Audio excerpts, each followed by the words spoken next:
تا اینجا تمام چیزهایی که لازم بود برای شعر نوشتن رو یاد گرفتید. امروز اومدیم با میثاق عزیز راجع به این صحبت کنیم که چه اثری میتونه موندگار بشه. سلام به کانال آقا فرا، خوش اومدید. امیدوارم حال دلتون خوب باشه و همینجوری خوب هم باقی بمونه. امروز کنار میثاق عزیز اومدیم راجع به شعر صحبت کنیم، راجع به اینکه چه اثری میتونه موندگار باشه. و خب اینم بهتون بگم نظر میثاق خیلی شاید مهمتر از نظر من باشه، چون که از جانب یک مخاطب عام صادق بدون جبهه گرفتن نسبت به یک اتفاق، یک شعر، یک موسیقی و هر چیز دیگه‌ای میتونه نظر بده به ما. میخوای یه سلام بکن بعد سریع بریم ادامه برنامه رو بگیریم. سلام میکنم خدمت همه مخاطبین عزیز. خوشحالم که امروز در خدمتتون هستم. ما هم خوشحالیم. بریم که بحث دوستانه خوبی رو داشته باشیم. بحث دوستانه یا همدیگه رو بزنیم وسطش؟ هر دوتاش میتونه. هر دوتاش. موقعی که حالا تو ناراحتی یا خوشحالی، چه موسیقی میتونه رو تأثیر قشنگی بذاره؟ چه موسیقی گوش میکنی توی این لحظه ها؟ مثلا اگه وقتی ناراحت باشم آهنگ خاصی گوش نمیدم. مثلا من میرم تو طبیعت. چرا طبیعت؟ میرم تو طبیعت، مثلا اون صدای آب و آبشار و آواز پرنده ها اینا که به من آرامش میدن بیشتر تا بخوام یک ترانه ای رو گوش بدم نورمال. خب اگر شاد باشه چی؟ باز هم میری توی طبیعت؟ بازم بستگی داره. بله اصلا صحبت آرامشه. یعنی سوال پرسیدی که چی بهت آرامش میده، من میگم موسیقی طبیعت به من آرامش میده. حالا شاید مثلا منو به خودم نزدیکتر میکنه این قصه. اگر مجبور باشی، یعنی اون طبیعت دم دستت نیست، بذار اینجوری بگیم شاید قشنگ‌تر باشه، چون که بیشتر ببین می‌خوایم مانور بدیم روی موسیقی و شعر. خب یعنی شاید یک سری از دلایل روانشناسی داره. خب من هم تو جایگاهی نیستم که اصلا بخوام راجع به روانشناسی صحبت بکنم و خب مهمونی هم نداریم که علمشو داشته باشه. اگر بخوای با یک موسیقی خودتو آروم کنی، توی به هر حال همه ما حالت‌هایی داریم، یک روزایی ناراحتیم، دپرسیم، با یه موسیقی بخوایم خودمون رو آروم کنیم، توی اون لحظه تو چه موسیقی میتونه آرومت کنه؟ چه چیزی هست توی موسیقی که بتونه با دلت ارتباط برقرار کنه؟ البته بستگی داره به موقعیت مختلفی که هستی توش. یعنی به قول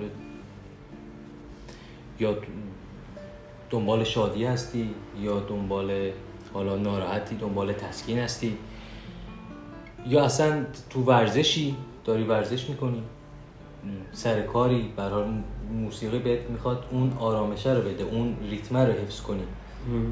باز هم دارم میگم هارمونی همونیه که منو به خودم نزدیکتر کنه، یعنی یکم منو از این پیچیدگی‌های دنیا دور کنه. این برای من مهمتره شخصا. بالاخره یه تفاوتی داره موسیقی که تو وقتی که خوشحالی، اتفاق قشنگ واسط افتاده مثلا گوش میکنی، با موسیقی که وقتی ناراحتی. 100%. اینه خب سوال تفاوتی که توی حالتهای مختلف موسیقی رو گوش میکنی. تو میگی هر بستگی داره که توی چه حالتی هستن. خب اوکی، وقتی خوشحالی چه موسیقی گوش میکنی؟ وقتی ناراحتی چه موسیقی گوش میکنی؟ حالا میتونی از لحاظ ریتمیک کار بگی، میتونی از لحاظ سبک کار بگی. نه سبک مثلا بگی مثلا فقط سبک خاصی گوش بدم، نه فقط خواننده خاصی گوش بدم، نه اون کاری که اون اثری که اون لحظه آرومم بکنه. میتونه هر خواننده‌ای باشه، میتونه هر سبکی باشه، فقط مهم اینه که اون بتونه اون آرامشه رو به من بده. اون آرامشه رو میدونی اون موسیقی میتونه به من بده. مثلا شاید یه کار مثلا سطحی باشه، مثلا گوش کنم برم، ولی قطعاً اون آرامشه رو به من نخواهد داد. اگه سوالت اینا، اگه اون آرامشه مثلا بخوای برسی و بیاره، وگرنه اگه مثلا خب تو ماشین میذاری فرضاً سازی میتونی گوش بدی، نمیدونم تتاری میتونی گوش بدی، هر چی میتونی گوش بدی، ولی اون بگی از اون موسیقی، از اون ترانه آرامشه رو بگیری، نه. خب خیلی وقتا هم درست داری میگی. خیلی وقتا هم ما توی ماشین خب میخوایم فقط حوصله‌مون سر نره، میخوایم یه چیزی فقط به خاطر حالا تنها بودن تو اون جاده است یا هر چیزی میخوام اون مسیر رو طی کنی، یه چیزی فقط میخوای یه زمزمه‌ای باشه واسط هم اصلا مهم نباشه که چه چیزی داری گوش میکنی. این هم باز تفاوت آدماست. من اگه شخصا بخوام نظرمو بگم، موقع‌هایی که حالا شاد باشم که به هر حال آهنگای ریتمیک و هر چی باشه، چون که خیلی واسم مهم نیست آهنگای شاد اصلا شاید واسه من ارزشی نداشته، یعنی تأثیری توی حال من نداشته باشن، میدونی. ولی خب آهنگ‌های غمگین بیشتر گوش میدم، کلا شخصیتاً آهنگ غمگین دوستم، میدونی. و وقتی مثلا غمگینم سعی میکنم آهنگایی رو گوش کنم که شعر محورن، میدونی. بیشتر به شعر اون ترانه دارم گوش میکنم، بیشتر به شعر اون اثر دارم گوش میکنم، به ترانه اون اثر دارم گوش میکنم تا موسیقی و خواننده. مثلا من خودم اول برخلاف تو، من موسیقیه که منو تحت تاثیر قرار میده تا شعر، مگر اینکه شعر چیزی باشه که من دیگه موسیقی رو نشنوم، یعنی انقدر اثر قوی باشه که دیگه موسیقی رو تو گوشم نشنوم. یا مثلا خیلی ها هستن، اینم بهت بگم، توی مثلا ورزش، گفتی توی ورزش یک سری موسیقی های دیگه به خاطر اینکه میخوای به یه حجمی از انرژی برسی گوش میکنی، ولی خب خود من شاید این انرژیمو از اون شعره میگیرم بیشتر. به خاطر همین گفتم نظرها متفاوته و خیلی بهتره که تو نظرهای خیلی خالصانه تری بدی. شاید به خاطر اینکه من خودم شعر مینویسم، خب جبهه‌م اونوریه. من وقتی که مثلا دارم میدوام میشینم شعرهای سنتی، موسیقی‌های سنتی گوش میکنم، چون که خب موسیقی‌های سنتی شعر محورتر از بقیه موسیقی‌ها هستند، یعنی شعرهای خیلی غنی‌تری دارن، بیشتر از مولانا، حافظ، از این دسته شعرها استفاده میکنن توی شعرهاشون و من با اون شعر ارتباط خیلی قوی میگیرم، انرژی میگیرم و شاید بهتر میتونم ورزش کنم. حالا اگر یه سوالی بخوام ازت بپرسم که چه موسیقی برای تو موندگار میشه، یعنی چه موسیقی واسه تو موندگاره، اینجوری بهتره، این چه جوابی از قبال میثاق داره برای مخاطبای ما؟ من به عنوان مخاطب عام دارم اینجا در خدمتتون هستم. چه اثری میتونه مثلا موندگار باشه؟ شاید میتونم بگم اون هر سخن که از دل برآید لاجرم بر دل نشیند میتونه باشه، میدونی اصلا. حالا و این با خودش هم باز شاید بستگی داشته باشه به اون موقعیت زمانی اجتماعی که توش هستی، یعنی شعر مهمه، خوانندش مهمه، موسیقیش مهمه، ولی باز تو چه بازه زمانی این اثر ساخته شده.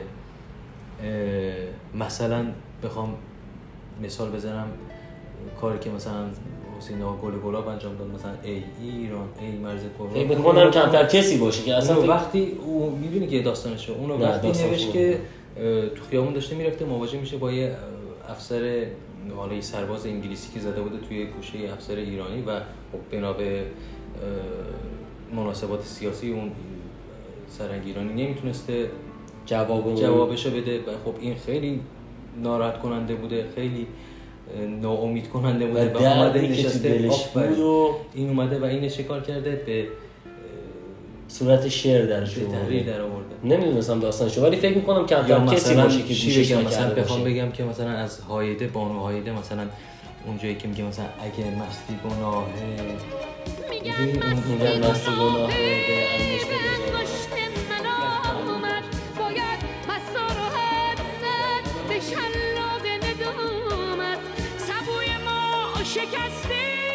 یعنی یه چیزیه که وقتی یه ترانه‌ای داره، وقتی اینو گوشش میکنی با تمام بدن درگیر میشه. یه داره میگه آقا همه دارن میگن این کار بدیه، میدونی، یعنی یه چیزیه که بد میبینیش ولی دوست داری اونو تجربه کنی، میدونی که اون حال شاعر وقتی اینو داشته مینوشته، حال اون خواننده رو بتونی درک کنی. اینقدر این شعر اثر قویه. دوستی که پشت صحنه نشسته یه مسئله خیلی جالبی حالا توی بحثایی که قبل از برنامه داشتیم با هم می‌کردیم و گفت میخوای خودت بگی؟ خودت جالب‌تر فکر می‌کنم توضیحش بدی. نمیخوای؟ مرسی. چیزی گفت خیلی جالب بود واسه من. گفت ببین موسیقی، شعر مثل مسکن میمونه. هر مسکنی رو ما برای یک درد استفاده می‌کنیم. ما هیچ موقع مثلا مسکن دل درد برای سردردمون نمی‌خوریم. میدونی این همون شادی و غم است.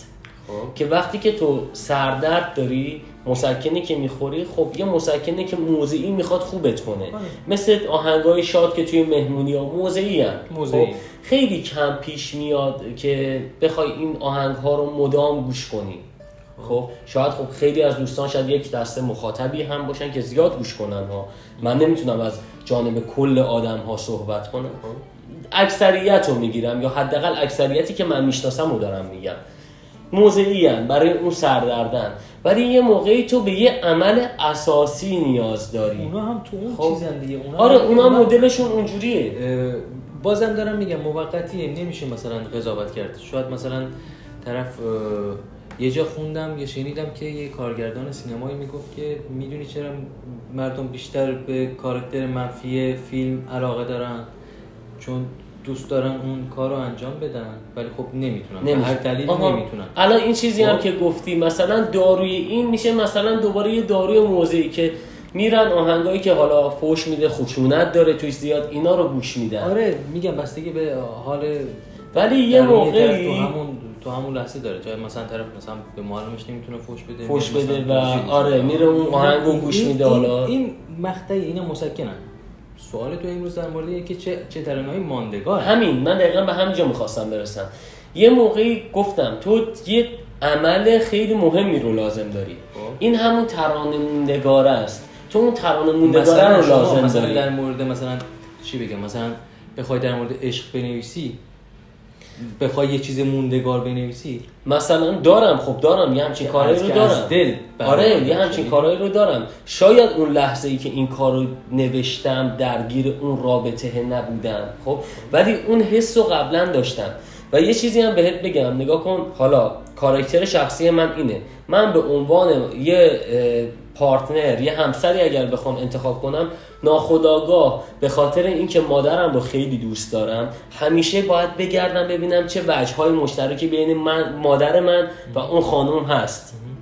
میدونی واسم خیلی مهمه که مثلا خیلی چیز شگفت انگیزیه که یه خانومی مثلا مثل مادرم پیدا کنم، اون دیگه میشه فرشته مثلا زندگی.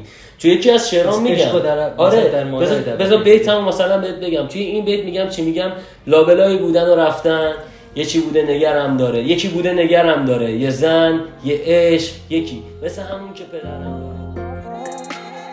لابلای بودن و رفتن، یکی بوده نگرم داره، یه زن، یه عشق، یکی مثل همون که پدرم داره. یادم نمیاد این پدرم داره همون مادره بود. لابلای بودن و رفتن، جمله‌ای که دارم میگم، من از بودن و رفتن از این محل، از این خونه، از این کشور صحبت نمی‌کنم. البته شاید خیلیا میخوان مهاجرت کنن، یه عشقی جلوشون گرفته، میدونی اینجوری برداشت کنن، ولی من بین زنده بودن و مردن روح دارم صحبت میکنم.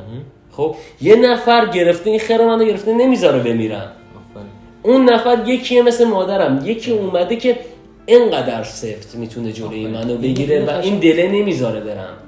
این قشنگ قابل درکه برای کسایی که حالا البته بستگی داره، شاید مثلا من الان اینو گوش کنم نفهمم، شاید 10 سال دیگه یه ماجرایی برای من پیش بیاد که تازه بعد 10 سال مثلا بفهمم. چطور که مثلا بعضی ترانه‌های مثلا ما هستی اینا رو ما مثلا یا سیاوش بعد چند سال گوش کردن تازه مثلا متوجه میشیم که چی گفتن. چرا؟ چون یه تجربه‌های جدیدی کشف کردیم، یه سرگذشت جدیدی برامون. ببین ترجمهش به زمان ما عوض شده.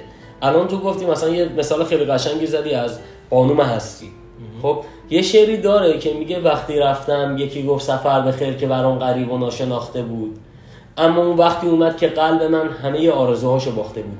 من اینو خیلی بچه بودم این آلبوم اومد بیرون، ولی اون زمان که گوش کردم، خب ما جابجایی منزل داشتیم، به دفعات داشتیم، تمام رفیقام رفتن، میدونی عوض شدن، دوباره محله جدید. من توی عالم بچگی این تداعیگر این میشد که یک سری از دوستامو از دست دادم، شرایط زندگی، اون استیبلی که داشتم و مدرسه‌ای که داشتم، میدونی همه اینا رفته و یک شرایط جدید اومده. ولی توی زمانی که اومدیم بزرگتر شدیم تا به اینجا رسیدیم، زندگی ترجمه‌های دیگه‌ای از این شعر رو بهمون یاد داد. رسیدم به اون لحظه‌ای که مهاجرت کرده، میدونی از کشورش اومده بیرون، معنی واقعی اون شعر رو تونستم کنم، با جون خودم درکش کنم و الان درک خیلی قوی تری از این شعر دارم. دقیقاً شعر اینجوریه. مثل بعضی کتابا رو دیدی هر وقت مثلا هر سری که میخونی، هر سال که میگذره میخونی یک برداشت جدید، درک جدیدی داره. بعضی اصلا رمانای ساده هم میخونی میگذری دیگه میبندی میذاری اونجا دیگه چیزی نداری بخونی. بعضی کتاب هستن بارها و بارها میخونی و بارها چیزای جدیدی ازش بارها معنیش توی زندگیت یه جور دیگه درک جدیدی داره. چون یک تجربه جدیدی به دست آوردی، پس حالا یه درک جدیدی میگی. ترانه‌های ماندگار هم اینجوریه. من اگر بخوام برنامه امروزمون رو جمع‌بندی بکنم، از نظر من اون شعری میتونه موندگار بشه، اون موسیقی میتونه موندگار بشه که 3 تا عنصر اصلی رو داشته باشه. نظرمه، باز هم میگم. عنصر شعر، صدای خواننده و موسیقی. وقتی اینها همشون با هم مچ باشن، میدونی، میتونن یه کار موندگار، یه کار با اصالت رو درست بکنن و اینا همشون به نحو احسنت هم باشن. شکر میگم کلامت، این بازه زمانی هم مهمه ها. یعنی چه بازه زمانی این شعر نوشته بشه به نسبت اون شرایط اجتماعی. و خیلی هم مهمه گفتم که اینها همشون در حد باشن، نه اینکه مثلا من بیام بگم اوکی مثلا شعر نوشتم ولی شعر درستی نداشتم با صدای خواننده، 3 تا چیزی که میدونی یه چیز به هم زده باشه. نه، شعر خوب، صدای خوب، موسیقی خوب در کنار هم میتونه یه کارو موندگار بکنه. حالا نظری اگر بخوای بدی راجع به این، از نظر تو چی میشه؟ چه موسیقی میتونه موندگار بشه؟ همون چیزی که اون وقتی گفتم، اگه بخوام خلاصه بگم، هر سخن که از دل برآید لاجرم بر دل نشیند. خیلی ممنون میثاق که امروز کنار ما بودی و از نظر من برنامه جالبی شد و فکر میکنم مخاطبامون هم لذت برده باشن از این برنامه. مرسی که تا اینجای برنامه همراه ما بودید. شما رو به دست تقدیر میسپرم و امیدوارم که تقدیر براتون روزهای خوبی رو رقم بزنه. لایک، سابسکرایب و کامنت یادتون نره. مرسی. آقا دمت گرم.